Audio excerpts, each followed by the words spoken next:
can you hear me? Yes, sir, you're audible. Good morning, Mr. Rishi. Thank you, sir. I'm sorry for Good morning. I did enter your email, but I don't know, some typing mistake might have. No problem, sir. One of our directors, CVR3 at STM Doctrine, who also told me that he cannot join. Oh my God. So could you please allow him to join? Yeah. Yes, yes. Shailesh, Sir. CVR. मैंने अभी एक email forward किया है, उसमें सारा Google drive पे सारा है। अच्छा। उसमें CVR सर है। CVR, हाँ है sir. CVR3, so CVR3. CVR3 उनको भी अभी ऐसे लिंक भेज दो जैसे भेजा है उनको। So there are two CVR, Rajagopal CVR and Radhakrishnan CVR.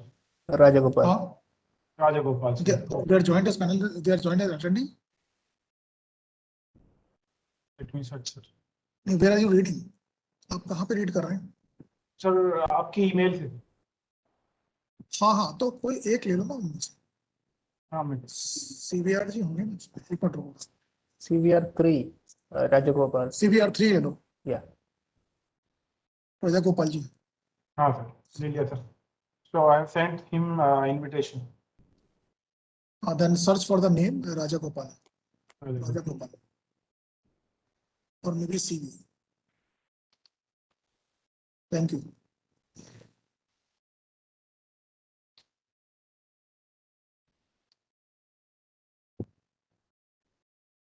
Rajagopal. Yes, sir. Mr. Rajagopal is now panelist. Mr. Rajagopal, good morning. Welcome. Hello.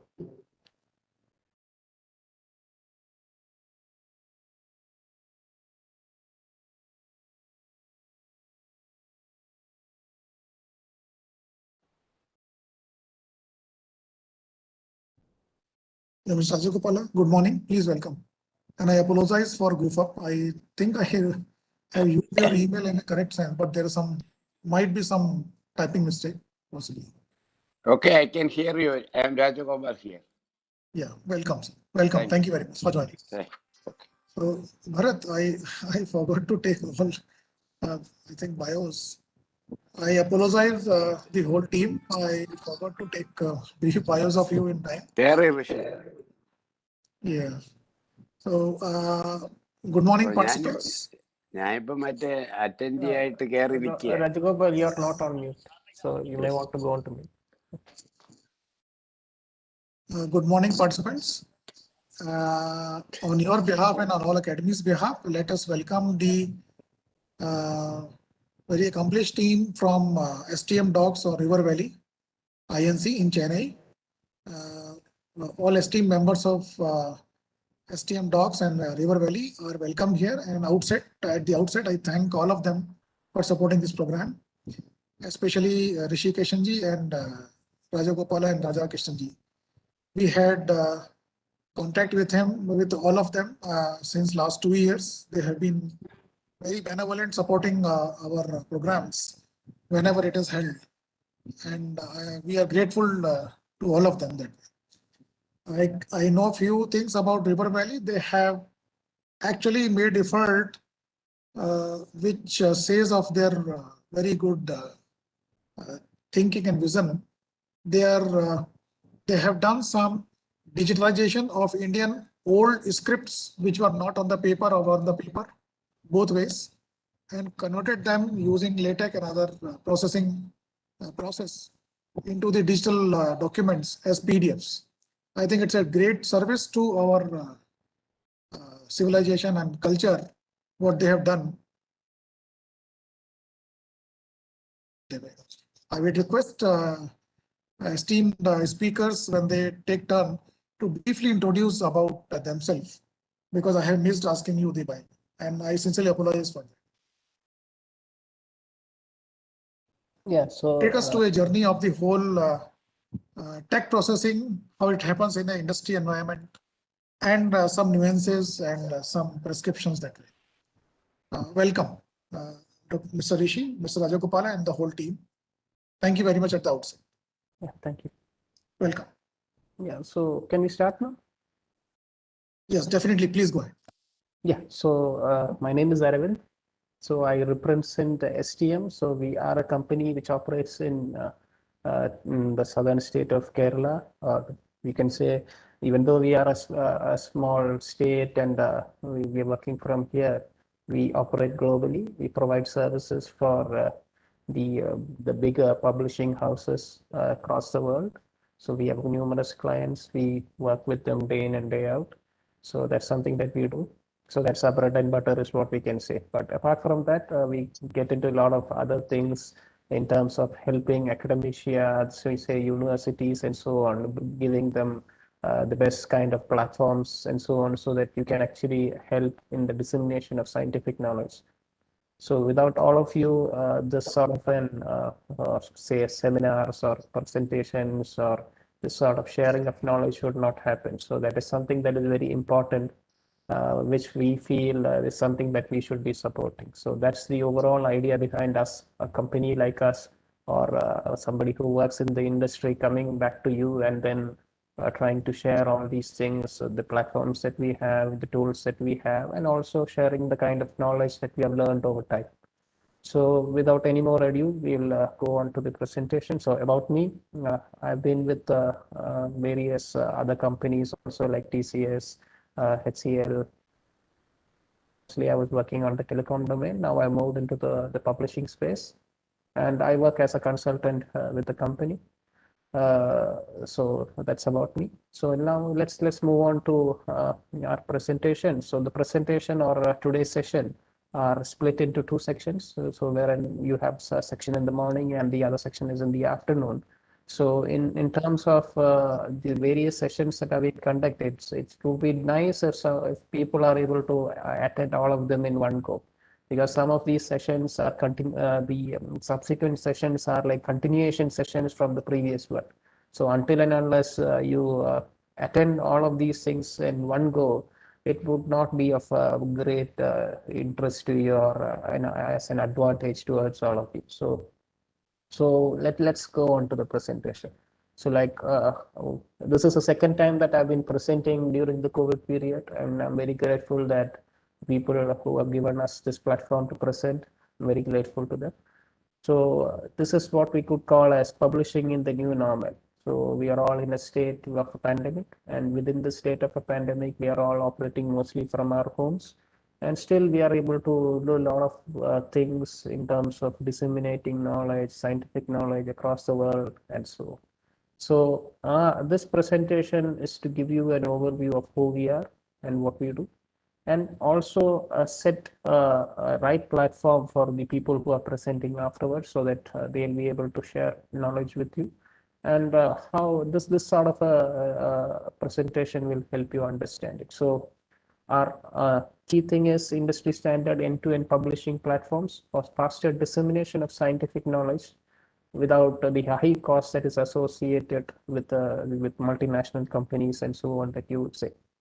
So we want to give the academics the best tools at the least amount of cost. So that's what is our plan, and that's what we have been doing for a very long time. So let's go on to it. So this gives you just an overview of who we are.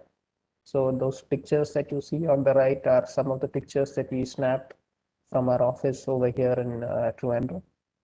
So we have been in the complex journal typesetting space for the last 25 years.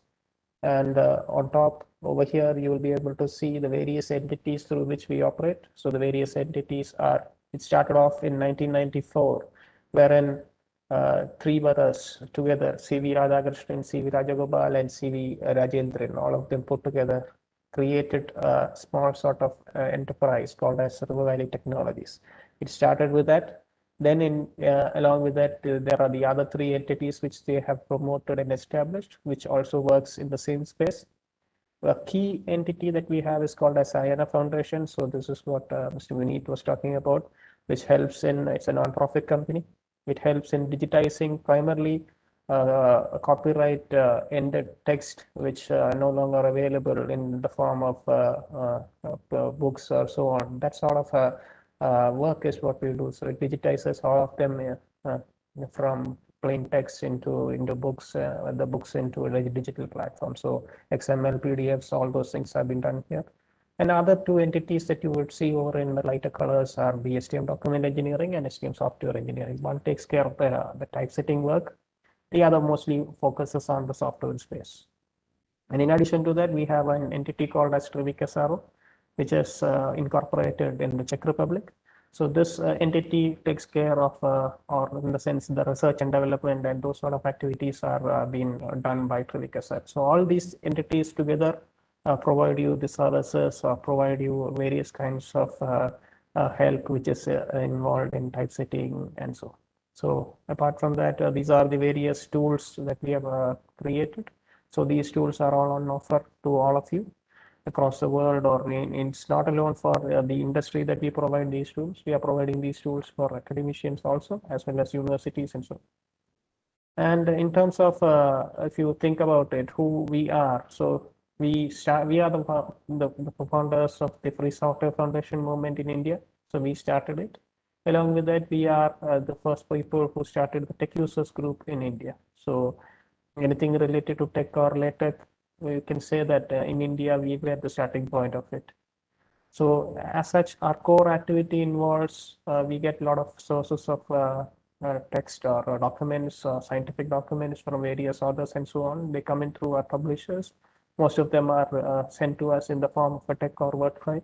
And from the tech or Word file, we do a lot of things and finally produce deliverables. Those deliverables are of different varied multi-formats. So it could be XML, MathML, PDF, could be rich PDF, HTML. So all these, even EPUBs, these are all produced and sent back to the publishers. And finally, your articles that you see being published on the web or on various platforms by the publishers, most of them would be typeset by us. So that's what we do. So we are a technology company which focuses very keenly on the XML space. So XML is something that we see as a future-ready platform, and our tools, all of them are quite has the ability to work on these sort of things. So that's what you can call as the cutting-edge technology as that we work on. So we'll go on to the next slide. So now let's understand what is our experience in LaTeX. So I said that we are a LaTeX company. We focus primarily on LaTeX. So LaTeX is a key strength. So we have been working with tech and friends for the last 25 years.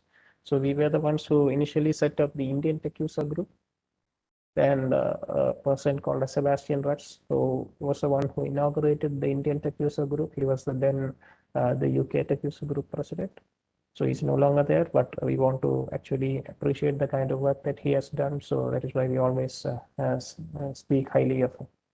And the person whom you see in this picture is called as Donald. No? He's the one who created the tech software.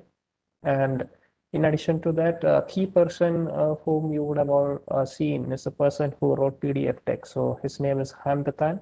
He's the one who created this package, beautiful package called as PDF tech, which is our primary package that we use. So this primary package is the one which converts all of the documents, or anybody in the world, if they are compiling a tech document. So from a tech, if it is getting converted to PDF, then it's this package that is being used. So you can see him in this picture. So Hamdathan is, we can proudly say Hamdathan works with us. So he is the one who is part of the Trivikasar unit that we have. So in addition to that, we have organized the Tech Users Group conference in 2002, 2011 in India, and we also plan to host the upcoming, the next one, in 2023, we plan to host the Tech Users Group conference again in India. Maybe once we host it, we would invite all of you. If you're interested in LaTeX, then you can come join us. So we have been providing support for all various publishers across the world. And specifically, we have been providing the support for the authors for the last 15 years for the ELSA article package. So that's something that you may have seen in case if you are submitting articles to Elsevier, or if you are using the ELSA article package, then it is something that we have created, and that is something where you might be interfacing with us. Okay. So in addition to that, we organize these sort of seminars, or we participate in these sort of seminars and try to promote the use of LaTeX or tech. And across universities, we want to increase the adoption of LaTeX. That is a primary reason why a company like us comes back onto these sort of seminars, and we present something about LaTeX, what are various tools that are in place and so on. So okay, let's move on to the next slide. So this explains the various stages that are there in the journal production. So various stages that are involved in journal production, you can see it starts with the submission, then it moves into peer review. So this is something that everybody who is there in academia, in case of they write articles or research papers, they would all be knowing it. But mostly it ends at the stage of submission. So once you do a submission, you no longer know what is happening within the insights of various publishing houses. So this is something which gives you a general overview of what really happens. So from submission, then it goes into peer review. Then from the peer review, once the article comes to us, then the entire work happens. So what happens is you have something called as typesetting, proofing, copy editing, artwork processing. All these stages really happen. And once these things are completed, you finally generate the various deliverables that are involved in it. So if the deliverables are related to web publishing, so the various formats that you have could be EPUB, PDF, HTML, it could be images, as well as the metadata information has to be inserted into various documents or the outputs that we generate related to whatever are being supplied to us by the publishers or by the others. So these are the kind of deliverables that are there. So these are web publishing, and now comes onto the other area, which is printing. So in case if you need hard copies, or if there are journals which have been typeset in a hard copy format, then you have validated PDF, which talks about the compliant PDFs which printer can use. So there are compliance requirements which are involved in it, called X1A compliance, X1B compliance. So we produce outputs which are compliant to it. And most important area, which is mostly neglected by most simple typesetters and so on, is the archiving phase. So archiving is where you are making sure the data that you prepared is future ready as well as available for the future. So generally what happens if you just produce a PDF and stop there, it does not mean that the data is protected for the future. So only if you produce something like an XML or keep it in some sort of a format like LaTeX itself, only then can the data be extracted or used in the future. So since LaTeX is a markup, it can also be used as an archiving format, just like how XML is. So the future ready platform or future ready format that anybody should be using is the XML format if they want to archive data for the future. Because say, for example, today you have PDF, maybe 5 to 10 years down the line, you may no longer have PDF at all. So all of the files, you may not even have a reader which could open PDFs. We may have older versions of the software, but not newer versions which will be supported on the latest operating systems. It might not be there. So in those cases, what happens? How do you actually generate or extract the data that is present in all of these PDFs? That is something that everybody should be thinking about. So as long as you don't keep your data in a format which is future ready, all of the data that you have is lost. It's just like, say, going back 100 years back in time, you would have thought about books. So you would have thought any content that you converted into a book, and then you preserve it. It's like you could preserve it for the next 100, 200, 300, or 400 years. But that's not the case. So what happens is books age with time, and just like that, software also ages with time.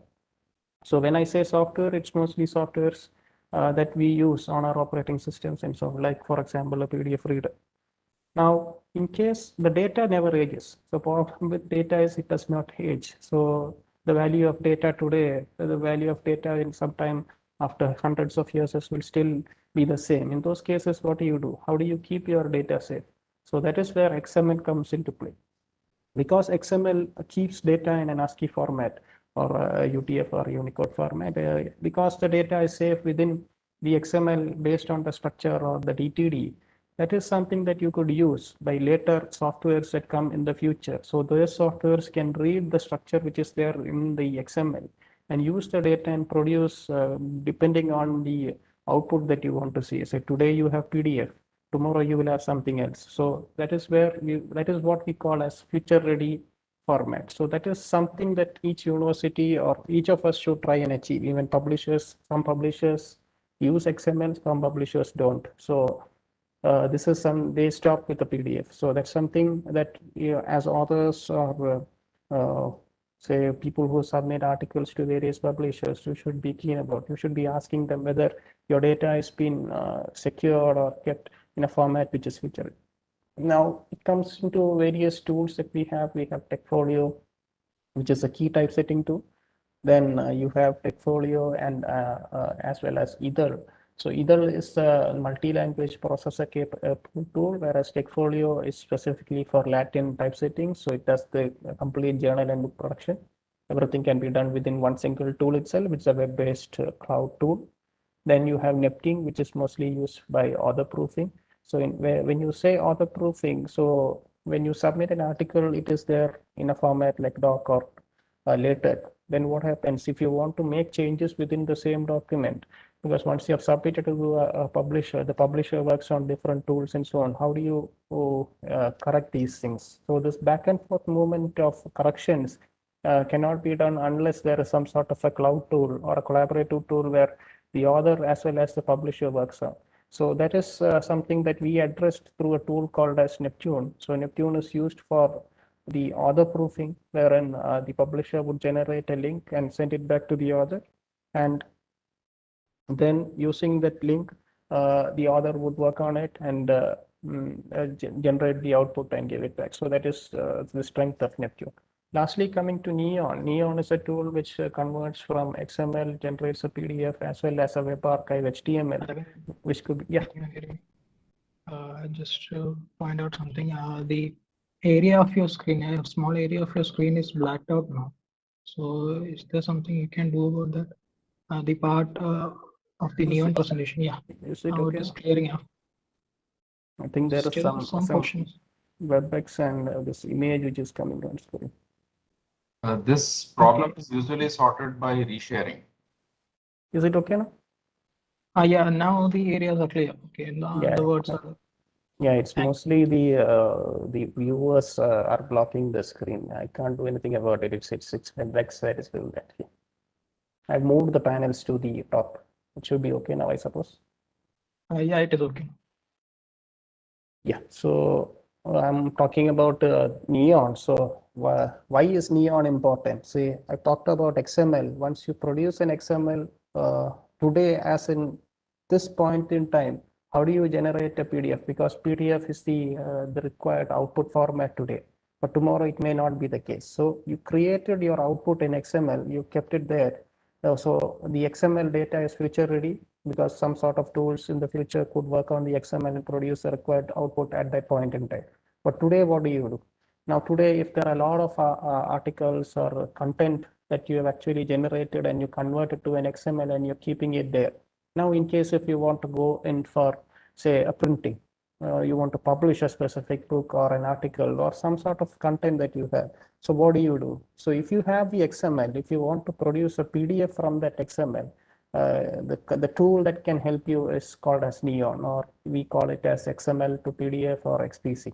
So this tool can actually convert from an XML directly to a PDF.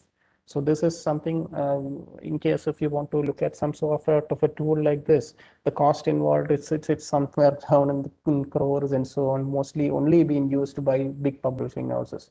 So this is a tool which we have created, which is available for academia in case if they have XML content with them and they want to generate PDFs from it. So why are all these tools important is because today publishing or the entire work which happens unless and until you have a publisher, you cannot publish your work.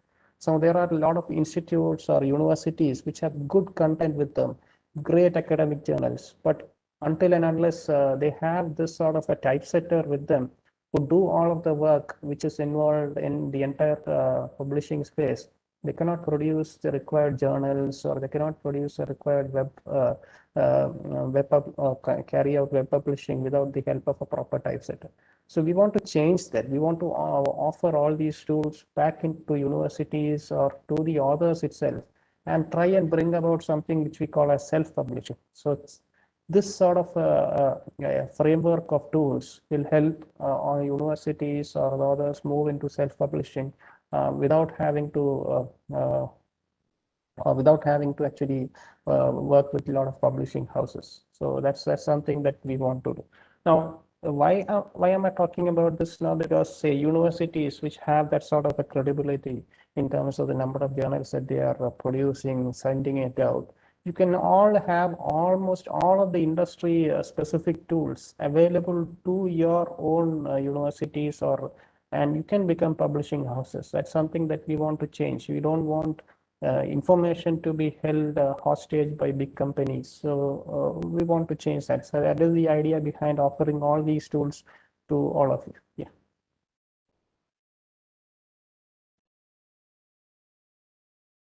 So this is the strategies that are followed. So I've talked about the XML futuristic document format. So in case if you want to start, these are the inputs, and from there you do restructuring, and then finally you produce an XML. From the XML, you're producing all of the deliverables. So this is what I was talking about in the future. So tomorrow you have some other format called XYZ. Even for XYZ, you can produce the output from an XML. And that's what you call as a future ready document format. So this is already in place with us. Then the other one is the LaTeX based, or we call as LaTeX first, wherein you're starting with a LaTeX file, then you finally produce the output, which is also a PDF directly from the LaTeX file, and you also produce the XML for archiving. So in case in the future tomorrow you want to generate some of the various deliverables, you can from the XML you can produce all the deliverables. So from tech directly to a PDF, and then XML is only used as an archiving format. But how do you ensure that all of the content that you're produced into the PDF are also present in the XML? So that is something that you will not be able to ensure as long as you are able to convert from the XML to the required format. So in this case, having XML as the first input for producing all of your deliverables becomes very key. So that is something that we as a company have been able to do, which only very few companies across the world have been able to do this sort of a conversion honestly from XML directly to PDF without compromising on the aesthetic beauty that you see with documents. Yeah, produced by PDF. So the next slide just talks about how a production house like us just journal production. So it shows you all of the various stages that are involved. These are not very important as far as our presentations or the discussions that are to come are concerned, but this gives you an idea as to what really happens within a production house. So I just want to give the authors an idea as to what really happens. So generally, once the document reaches a publisher, from the publisher a notification comes, moves into the tracking system, and from the tracking system, then it says there is an order ready for the typesetting house to work on. Then the source files are pulled in. Certain usability checks are done in case if there are some artifacts that are missing. Then we go back to the publisher, and from the publisher goes back to the author and gets it for us. If there are no queries raised, then it comes into the stage of conversion. So in our case, what we do is even if the input is a docx or a tech, we convert it into tech. And then from there, we start processing them. So once we convert it into a tech based on the content within an article, so you can say that we can be split into head, body, mat, table, source, and tail. So we convert it into all these things in a process called as split. So this is a very complicated process which most typesetters are not able to do. General typesetters, what they do is they work on the document from start to end without splitting them. So the problem is it takes a lot of time. So we have done this sort of a change like a production house where you split the document into various sections, head, body, math, and then you process them, and finally all of the processed parts which are done in parallel are merged. Then we send it into something called as a first level of proof, wherein the same tool which is available to the author, Neptune, is used for proofing. Then goes into the next two stages, which is the copy editing, and then the style corrections are done, which is called as pagination. You generate the PDFs, send this as a link to the author for correction. Author makes the corrections within the text source itself, and then finally the finished output or the PDF is generated and is sent to the printers, or if it's a web archive that is produced, then it ends there. Yeah. So this talks about various tools, like what I was talking about, the tools what we are offering. So the tools that are the Techfolio, and we have Neptune. So what are the tools, how it works, what are the outputs that we could generate, what are the general inputs that it accepts, what are the DTDs that it conforms to, what are the specific options that are there within the tool. So it talks about all of that. So this is one tool called as TechFolios. There are two versions, light and detailed version. So TechFolio is a complete journal book production system. It's a very powerful system. A lot of custom modules are available on it. This is a tool which we use for our work within the company or for all of our publishing houses. So there are versions of this tool called Light and Needle. So what is Light? It's a stripped down version of the Ambly tool, which can do most of the work that you see here. And specifically, this is a tool which most universities or authors who want to get into self-publishing or others who want to do or typeset a LaTeX article might be using. So either is a version which is for multilingual support, like Mr. Vineet was talking about earlier. He was talking about that we were doing the digitization work. So either is a version that we are using for that digitization work because Malayalam is involved in it. Similarly, if there are other languages, Indian languages, or even any languages across the world, tech would be able to do it because tech is the engine behind all these things. It can support almost all of the languages across the world, and then can produce all of the deliverables, however complex it may be. So Neptune that I spoke about, how proofing happens, how you enrich the content, then generates the XML, then goes into other proof. Finally, you generate the deliverables. So this sort of a workflow is being shown here. What are the inputs? What are the outputs?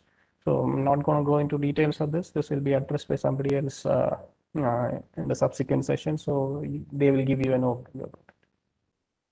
So various tools at a glance. So what we really use for end-to-end typesetting. So we want to just show you what the tools that we use are the tools that we offer for the universities or academicians also.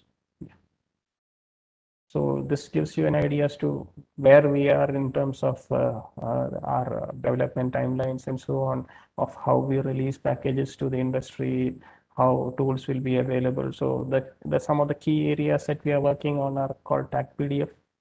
So tag PDF is very important because if there are people who are not able to read, do not have eyesight and so on, if they are not able to read it, the PDF itself reads back to them. So that is something called as tag PDF. So tag PDF is available for simple text which is there, running text in English, but it's not available for mathematics. So the thing for mathematics is what we are working on. So this is something that we plan to release sometime in 2022. And this is a stamp PDF area wherein we will not be producing the whole PDF. Say for if you want to produce some part of a PDF and you want to join PDFs together, or when you say join PDFs, it's not the entire page that we join. Some content within the page will be stamped on top of it. So that sort of a feature is something that is difficult to achieve, which we have done. So this can be done from an XML or from a PDF. It can start from any stage and complete it. So that stamp PDF is something that we've completed now.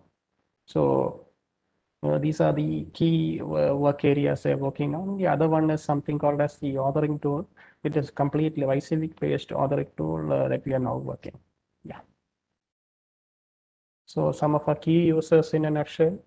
This gives you an idea as to who are the users. We have Sayana Foundation, who are the ones who are working on digitizing the copyright and text. Then we have STM Docs. STM Docs is the typesetting company. So we are a software services company, and we provide our software to STM Docs, who actually does the typesetting for big publishing houses like Elsevier, PRJ.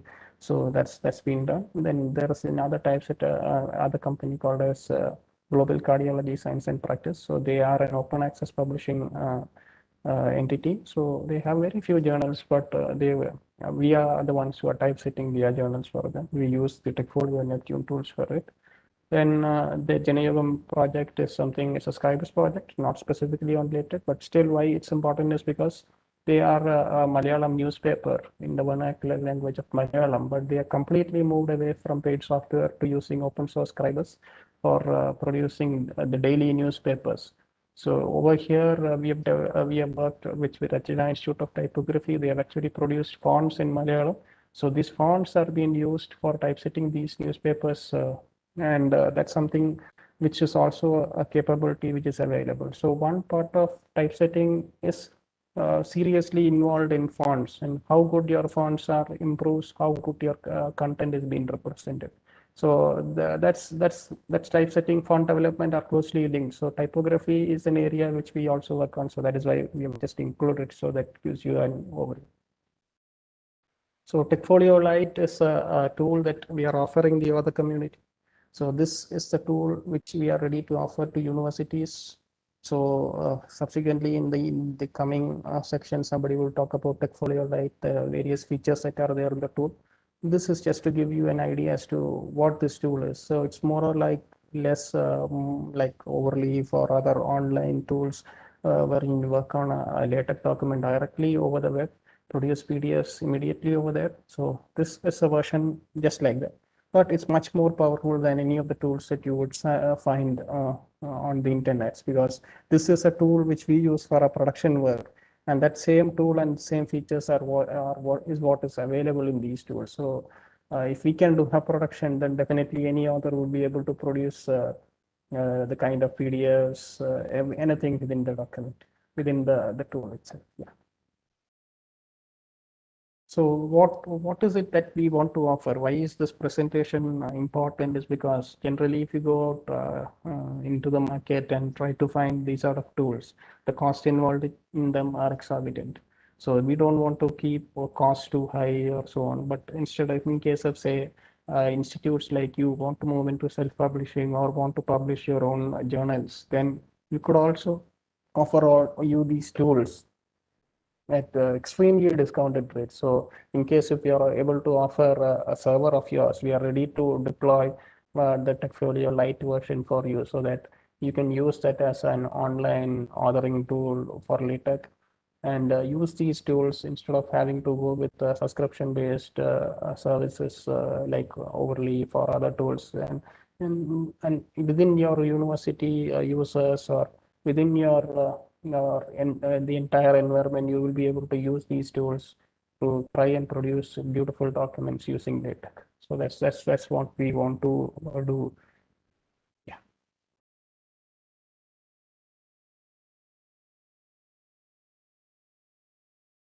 So this gives you a reference. So all these will be shared with you. So you when you find time, you can go through it and then understand. So these are some pictures of our office here in Trivandrum, and there are some YouTube videos also of our tools. So if you want to have a look at it, you can look at that. I think with this we will stop. So in case if you have any doubts or you want a demo or you want additional inputs, you could contact us at this email ID. So we'll get back to you on that. So with this, I'll conclude and say, so we want universities and academia to move into something like self-publishing and also using these sort of LaTeX-based tools. So why are LaTeX-based tools or web-based LaTeX tools important? Is because working on LaTeX is always difficult. So we want to take away all of that difficulty which you find when working with LaTeX by offering you these sort of tools and services, as well as support which can help you document what you want to do within LaTeX itself. Yeah, with that, I'll stop. Thank you. I think next would be handled by Rahul. So he will give you a simple overview of LaTeX. And so today's sessions are divided into various sections. So what happens is starts how LaTeX is, what is simple introduction into LaTeX, then moves on to the other areas about what are the various stages that are involved within an article itself, how you typeset an article based on the various stages involved. And then it also shows you how you can do all these things using online tools itself. Like in our case, we'll be using Techfolio Lite for some of our presentations. So in case of you as an author who wants to work on LaTeX, then you could also, if your universities or institutes are willing to use these tools, then you could use you can start working on these tools directly over the web itself. So we will move on to the next part.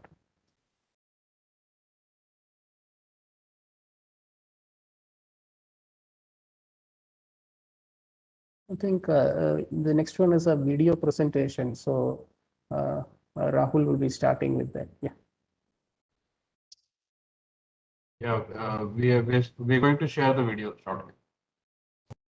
I think before that, Rahul might be wanting to share some of his about himself and what he does and so on. Okay, so Yeah,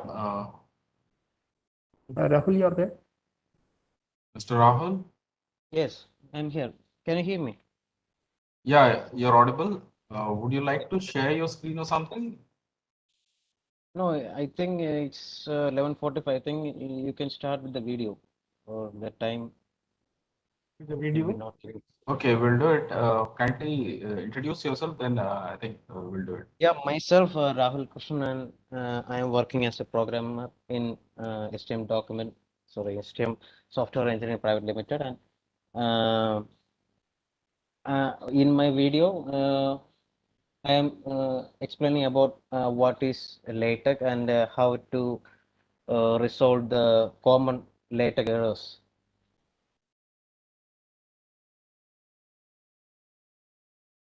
So that's the brief about me. And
So has the host shared the video?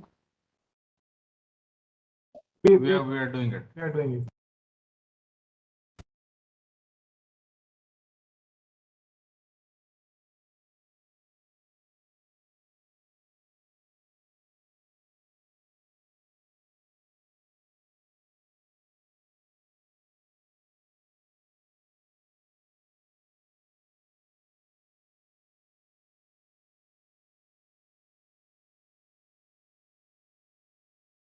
Is the video is visible? yeah, it is visible.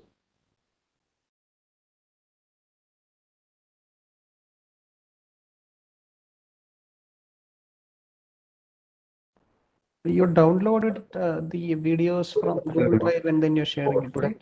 Going to talk about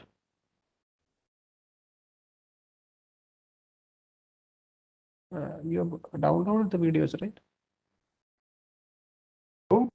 Yes, we have downloaded the videos. Yeah. Okay.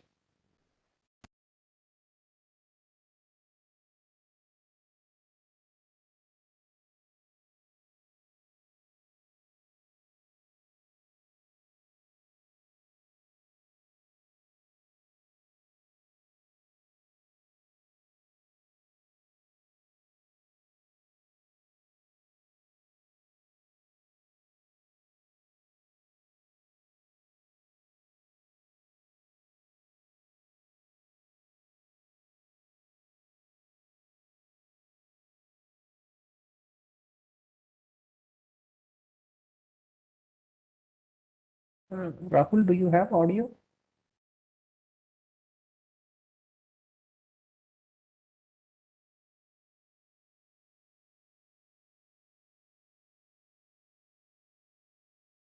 I think the audio is on mute, I suppose. Can somebody switch on the audio? and describe the extension. You're not getting the audio. Yeah, and only now we can hear it. You're getting our audio, I think. Yeah. So that's what actually I was trying. It's clear for me. It's audio is clear for me.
Hello. Yes. Would you like to take some questions now, or shall we proceed with the next video? I think you can proceed with the next video because now it is time 12:20. We have to cover more videos, right? Okay. Okay. Thank you. So how are you sharing the screen? So have you downloaded the video to your local machine and then using VLC viewer or something to play the video? From within WebEx, we are sharing the file. Yeah, can you not do that? See, there is I think there is some sort of sampling issue because only if you open it in VLC viewer, it will be quite clear. And then if you share that program, it will be much better. If you open it, what? VLC VLC player. VLC player. Oh, Yeah. okay. We do not have VLC player, so Yeah, you can use some other player also. so whatever local player that we have. Yeah. Like, let it be a VLC itself. Hello. Answer.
It is much clearer now.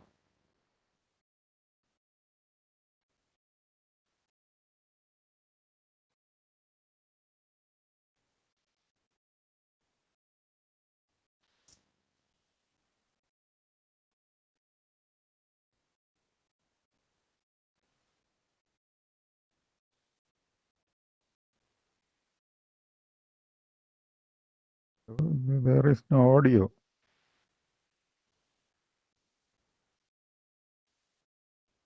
The audio is missing.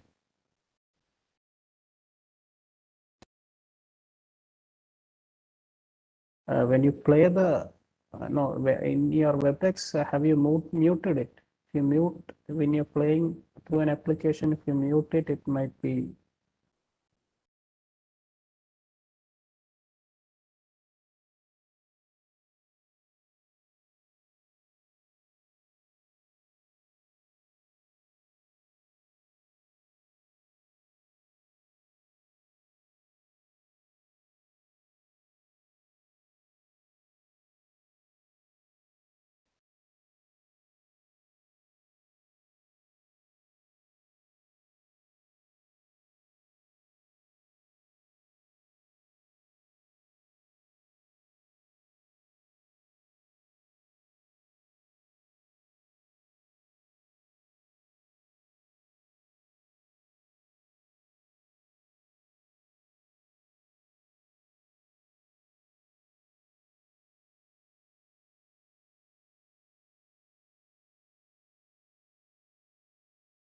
Still, there is no audio.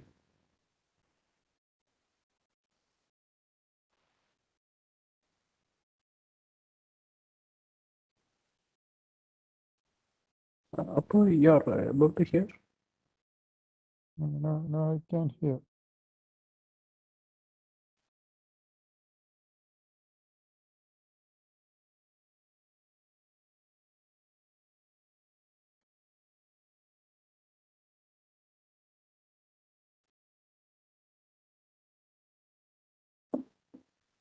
We are not able to hear anything, so audio is missing.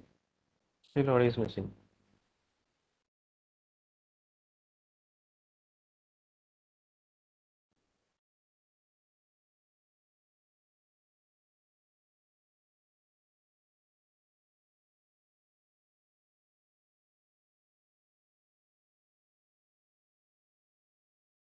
Yeah, Ravi, do we have any problem?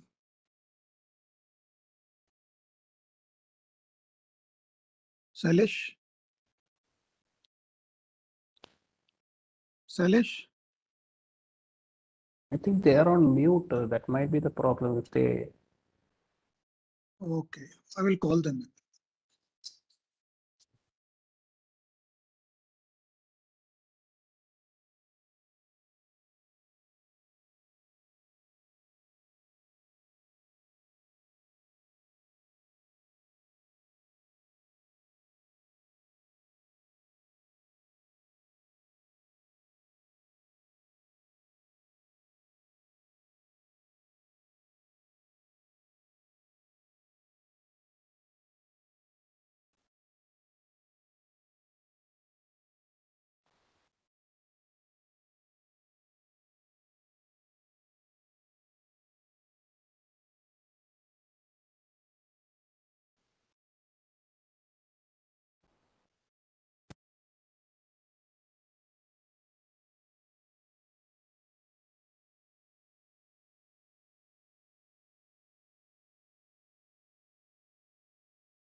Ravi sir?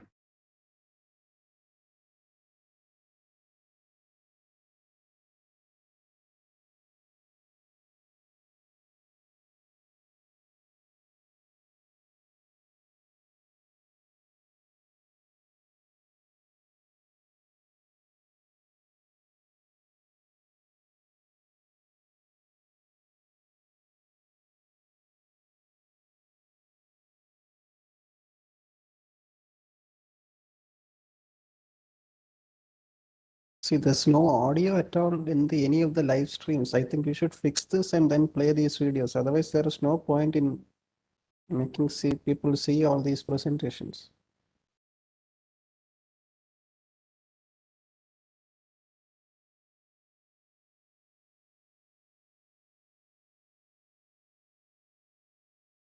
Is there anybody from the host who's there?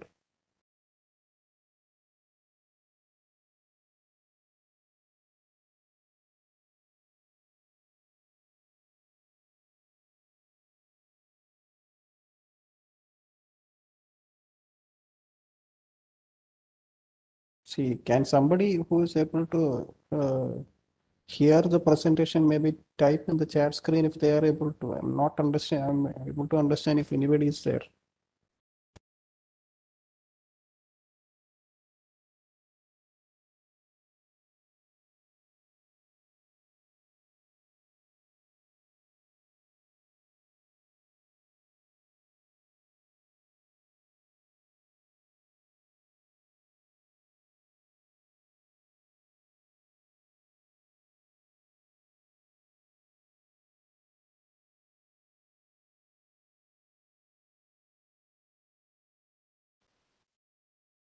The host should address this problem. Not even one single person has said that yet they are able to hear audio. Could you please try play the video in Windows Media Player and share? It's not the Windows Media Player issue, I suppose. Is the host on mute? See, can somebody respond back to us? We are speaking to whoever is there in EICT Academy, MNIT Jaipur. You are the host who is playing this one, right?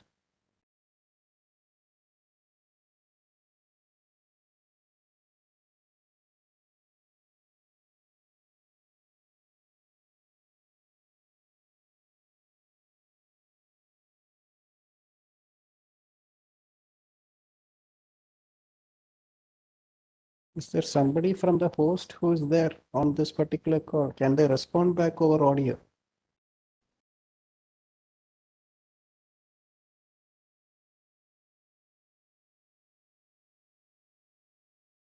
Is there anybody from MNIT who is there on this call?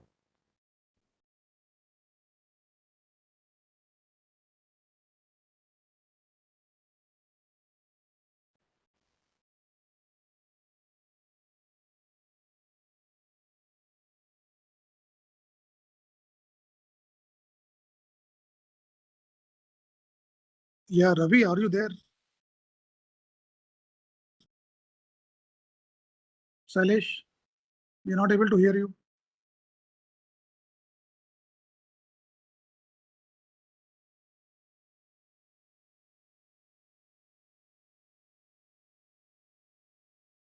Vinit sir, what is really happening?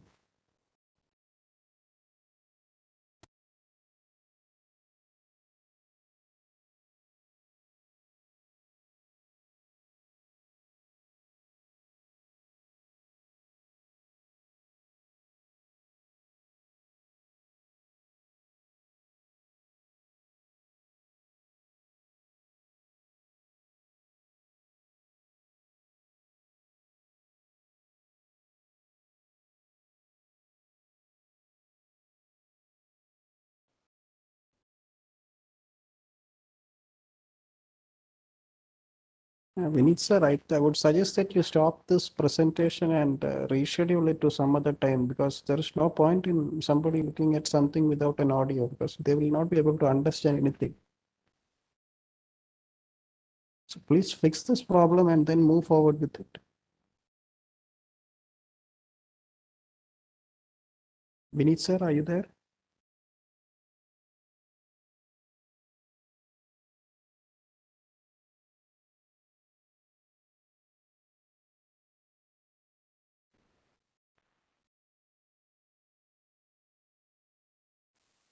Is anybody there from MNIT?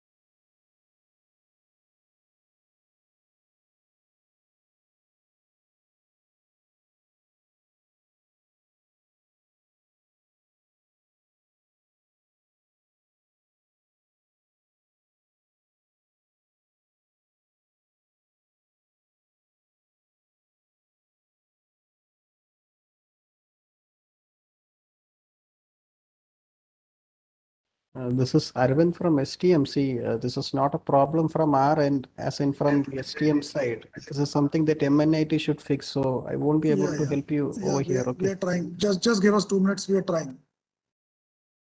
We are trying.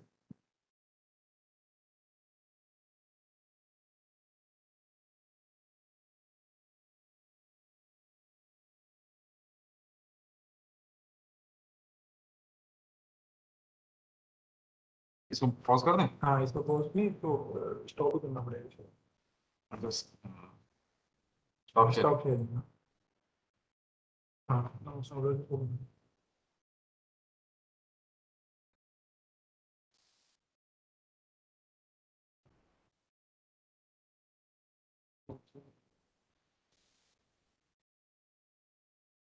Sir बना दिया presenter.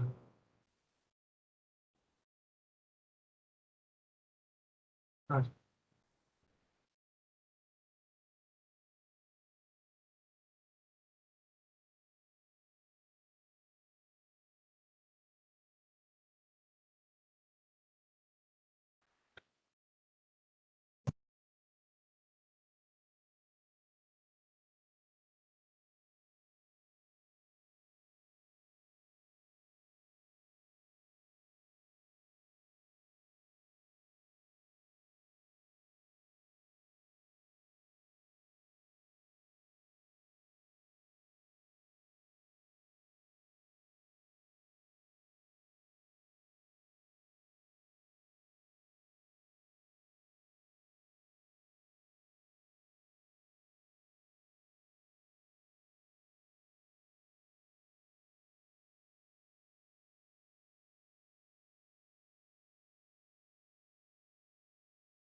No audio, sir.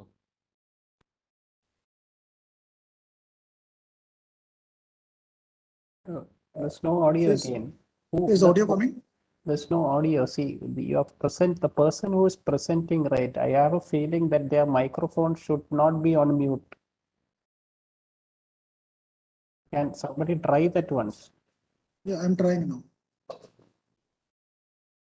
Just don't mute your microphone and just try playing. See if you're able to get the audio.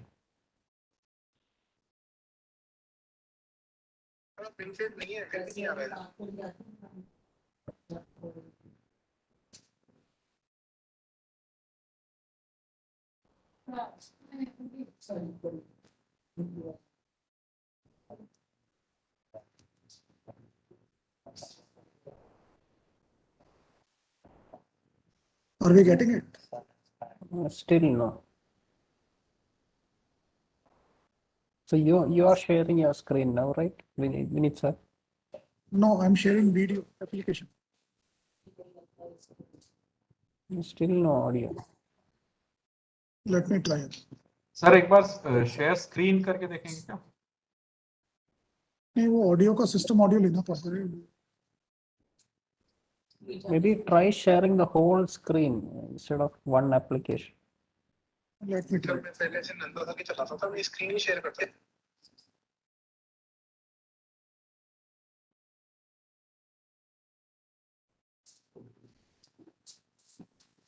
Are we getting audio now? This is screen share. Still no. The system volume, can you see what is the system volume in your System volume is maximum, right? the audio is very weak actually in this video. The audio is fine. Let me try to check the audio.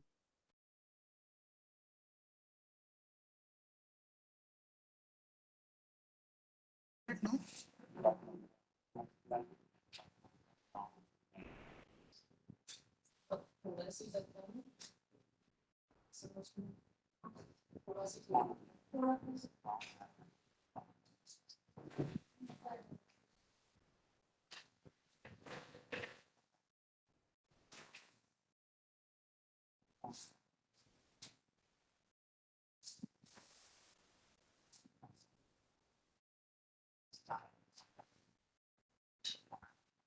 Any change?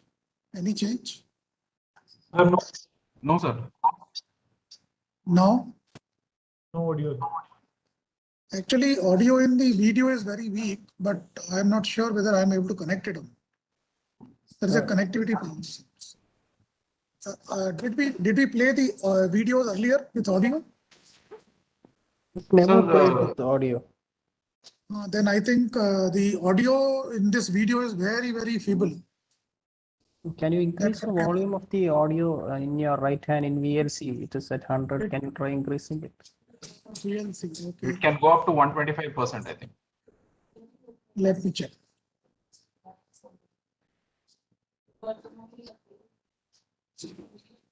See the audio, if you play it in a Yes. PC, 125. it's quite audible. So I just played it now also. Yes, it's audible on the PC. When we were playing it, it was audible to us. It's feeble, very feeble. So then in that case, it is the feedback that you're getting from the speaker back into the microphone that you're hearing. It is not the direct stream that is happening. So there are some sort of settings that you will have to correct. It is nothing to do with the player or so on screen. It has to do with WebEx. Sure. The previous, we did the share file. That was working. The previous video. I think when you share the file, there is a settings to set the quality higher. You can you was try available that? in meetings. I'm not getting it By here. default, WebEx compresses the video and reduces to low quality, but there is some setting to set the quality to higher. You can It's share not. the. See, this is a WebEx event actually. It's not meeting. Okay. It's a WebEx event actually. So some controls are not visible, which we tested in the morning for available in the meeting actually. Let me again try for one more thing. Have you tried sharing your entire screen and then change the settings in WebEx?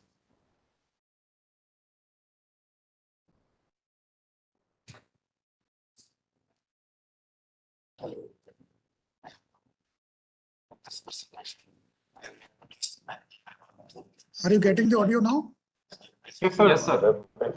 Huh? Yes, I can hear. Are you getting audio? Yes, sir. Yes.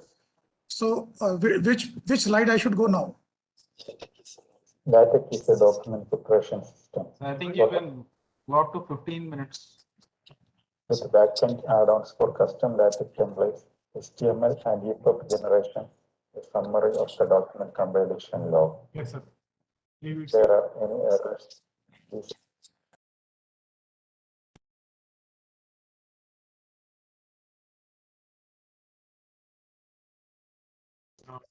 So can you make it fully screen? Sir, bottom right, there's an option. Area displays the full text log file. Hello?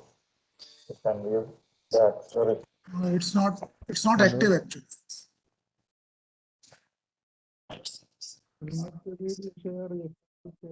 അതങ്ങനെ share ചെയ്യുമ്പോൾ quality പോയിരിക്കാൻ ഒരു setting ഉണ്ട്. Mm.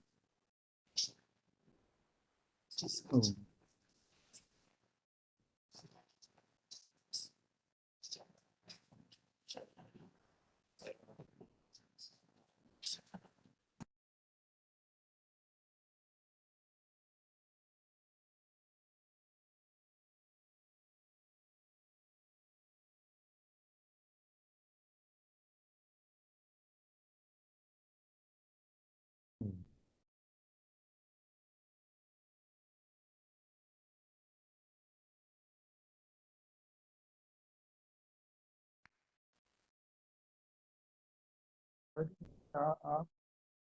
App വഴിയല്ല മറ്റേ എന്തോ device വെച്ചിട്ടാണ് ചെയ്യണമെന്നോ അതിൽ setting ഒന്ന് മാറ്റാൻ പറ്റും.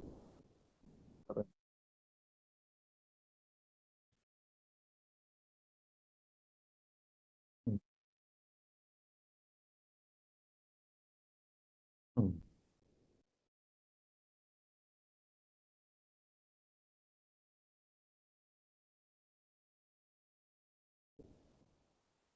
App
Yeah.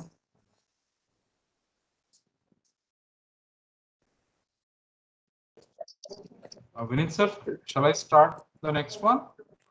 Sure, please. Okay.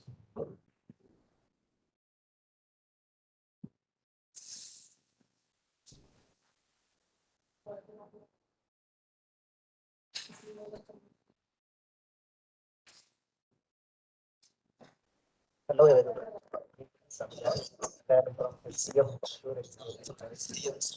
Today, I am here to discuss about the preparation of standard manuscript using the previous session. We have just introduced about the portfolio light.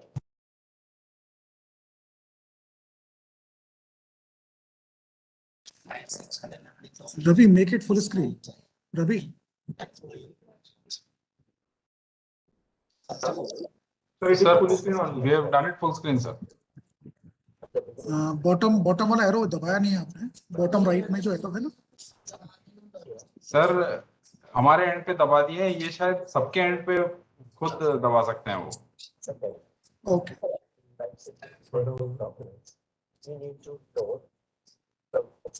yeah I think you are right so you announce it in the chat everybody can maximize you are right I'm able to do it inside the command /use next we need to add the lines in document actually the document content this line then we can add all the content of our document after picking document here I have added a single line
Uh,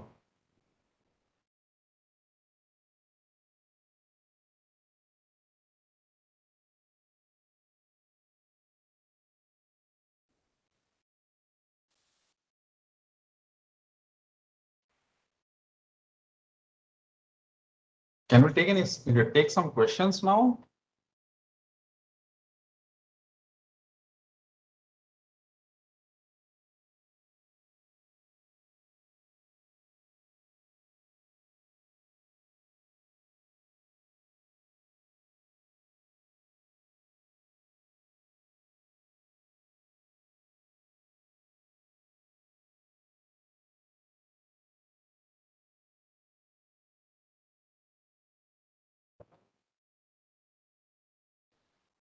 Yeah, please. Anybody having questions can raise their hands and we can unmute them or type it in the question and answer box.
I don't see any questions.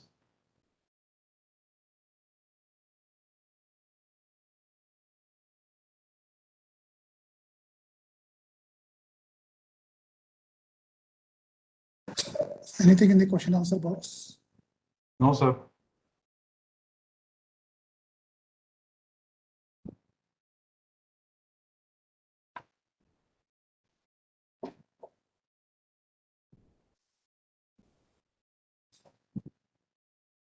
There are some questions. Which editor should we use for LaTeX for better practice? Do you have partnership with the publisher? Should I read it out? Yeah. Question. We take questions, Mr. Rishi.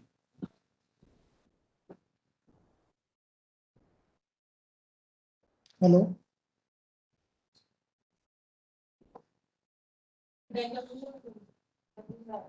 Arvind? Mr. Arvind? Yeah. Can you Yeah, let me know yeah. what are the questions? Yeah, Yeah, recite, please. I will recite it for you. No problem. I'm taking backward side. T. Devendra Chandra, he's asking, do you have partnership with the publisher also? I think so, yes. Yeah, so this question, I'm not sure if I've understood it correctly. So we work with publishing houses. Various types of our clients are publishers themselves. So I'm not understood the question. Is it related to a partnership or I'm not sure. So we work with publishers. That is one thing. Not sure if that answers your question correctly because the Maybe, question. yeah, these are questions from participants. So Yeah. if there is a requirement, we can unmute them also. I think it is Deva Chandra Singh. Salish. Another participant, Krishnakant, he is asking which editor we should use for LaTeX for better practice. Oh, you can use any LaTeX editor. So if you want to just basically learn LaTeX, there is something called as learnlatex.org. You could go to that website. They have a small box kind of an editor there where you can type in some commands. You will be able to learn LaTeX with that itself. Apart from that, if you want to use There are a lot of installable editors also available in various operating systems. You can use any of them. Does not matter. See, as long as specifically LaTeX only requires a text file to be produced, and then you use the PDF package to compile and produce an output, which is a PDF. So learning LaTeX, you can use anything. We can't specifically say this is good, that is good. In terms of us, if you ask us which is the best editor, because we use this in our production and we have tuned to our needs and so on, we would say ours is the best editor, because if we want to go back and use some other editor, we will find that to be lacking a lot of features. Yeah. So Thank if you. your university or institute maybe takes up TechFolio Lite or some of those tools, then we would say those are the best ones which you could try out. But for learning, these are not required. You can use any editor. So it is my question, like the tech folio and other thing, if we buy as a academic organization, is it license based or say one time? So it is mostly as a service. So service would be say for a month or a year. Those sort of subscription based things It's a would happen. yeah, time based But subscription.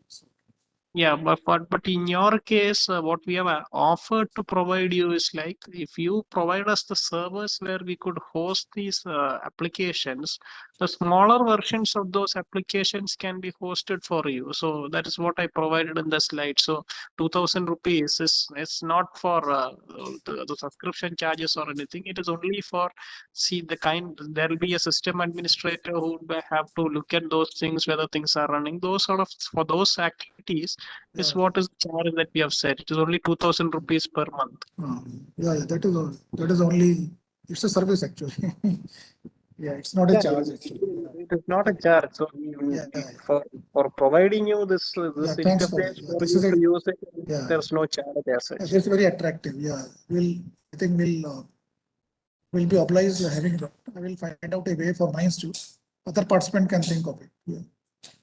See, we want to promote usage of LaTeX. That is why we are doing it. Only for institutes like universities and so on, we are offering it. See, there are other of our clients who use it. For them, the charges are much higher. The charges go into quite like lakhs. Yeah. Okay. So some questions has been answered by Rahul, but if you want to add something on that, we may add. I'm taking reverse way. This is from Spandana P. How do we include two .png figures from Word document in LaTeX and place them side by side? Mr. Rahul Krishna already has answered that in text. Place the figures along with approximate location in both the columns and use the bottom or top option, B/T option. Anything you want to add to it? No, nothing. I think that the answer is very apt.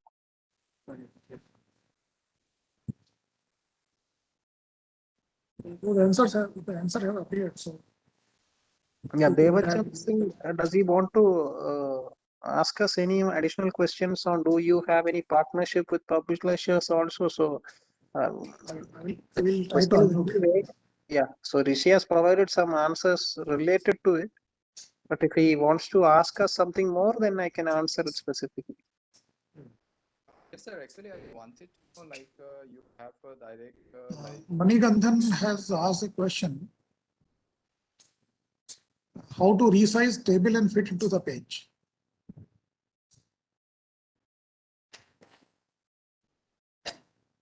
Manigandhan is asking how to resize a table and fit into a page.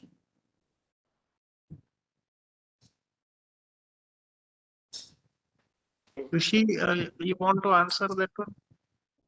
You can use tabular star environment. In tabular star environment, you can provide the width of the table. So by providing the width to the text width of the paper, you can restrict the width of the table to text width.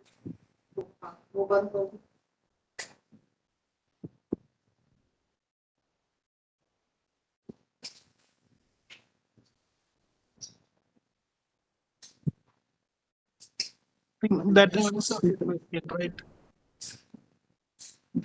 So somebody in between asked some other question also. So Yeah, I'm searching for those.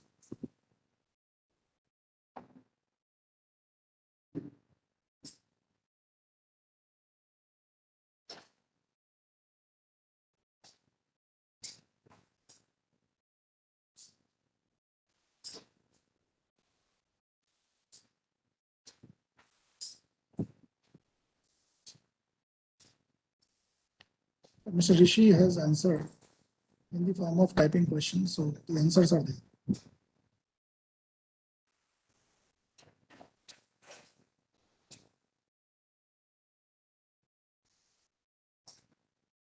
Yeah. I think mostly all questions are answered in text also. We'll host all these answers questions in the discussion board on the canvas. So all participants can actually see there if they are not able to browse here. Definitely. Any more questions, participants? If you want to unmute yourself and ask in person, please raise your hand in the WebEx. We'll unmute you. So Rishi is still logged in as an attendee. So if somebody promotes him to a participant, then he'll be able to answer directly. Why it is happening? We'll just correct it now. Ravi, please make Mr. Rishi as no, Yes, sir. Rishi सब तो हैं. वो Hello. Mr. Rishi is there. Can you hear me? Can you hear me? Yeah, please. Yeah, no, thank you. No. So the question is how to include two figures side by side in two-column document in LaTeX. So the easiest way is to include that in figure star environment. For example, /begin figure star / include graphics, again / include graphics, then end figure star. The starred environments actually span the environment in two-column mode. You can do the same thing for table as well. Yeah.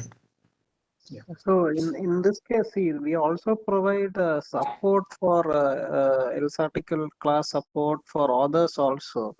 So in case if you're submitting an article to Elsevier using the else article class and you get into trouble with something, then you can contact us directly. The details are there in the web pages. Then in those cases, for your in the sense LaTeX support will be provided to you also. So that's there. So yeah, that will be great. Yeah. All participants can note that. As the author, we can get help from their website. Yeah, like when you are composing articles for Elsevier journals or so on, using the else article class, in case if you get stuck somewhere, help can be provided because that is part of a service that we do with Elsevier itself. Yes. Right.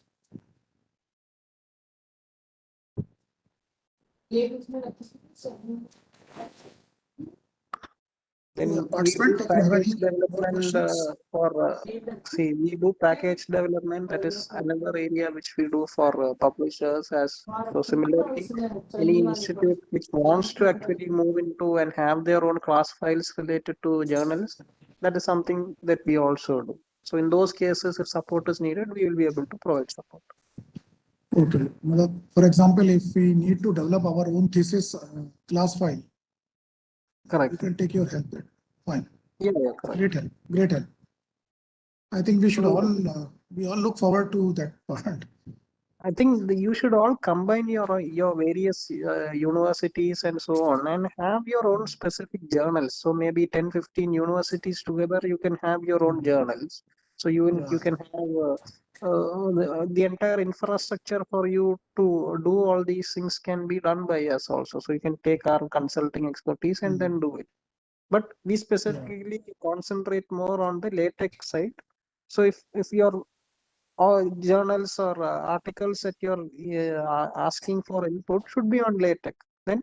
Then you will not have any sort of difficulties because the cross conversion from doc to LaTeX, those sort of things will not come into the question. Yes. That's how scientific writing should move into LaTeX because LaTeX is the language for scientists. So I think most of us in our IITs, NITs and triple IITs and other institutes also, we are using LaTeX only for submissions to IEEE or ACM or Stringer or elsewhere. Most of us.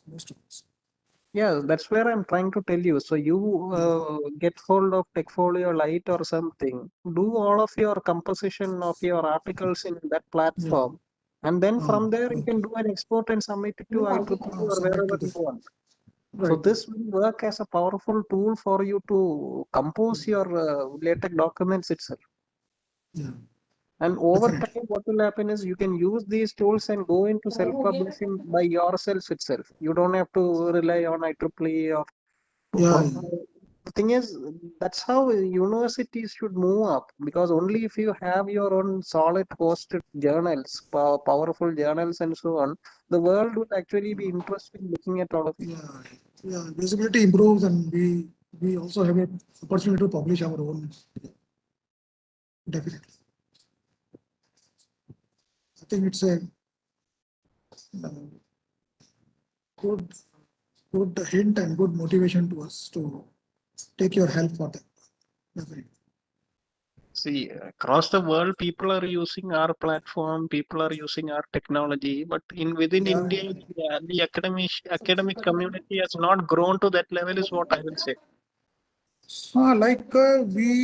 We still have to make effort to establish our own publishing platform, like a journal or a e-journal or something.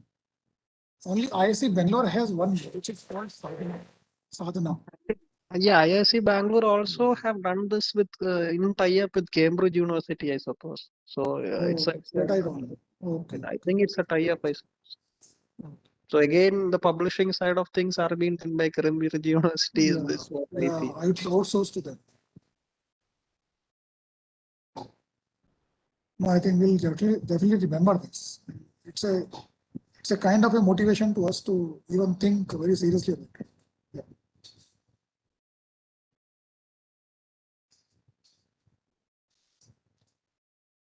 Ravi, do you see any more questions there? No, sir. I think now We can close this thank the session. speakers then. Yeah, we can thank speakers. Yes. So, Bharat, is that? Bharat is no. Okay.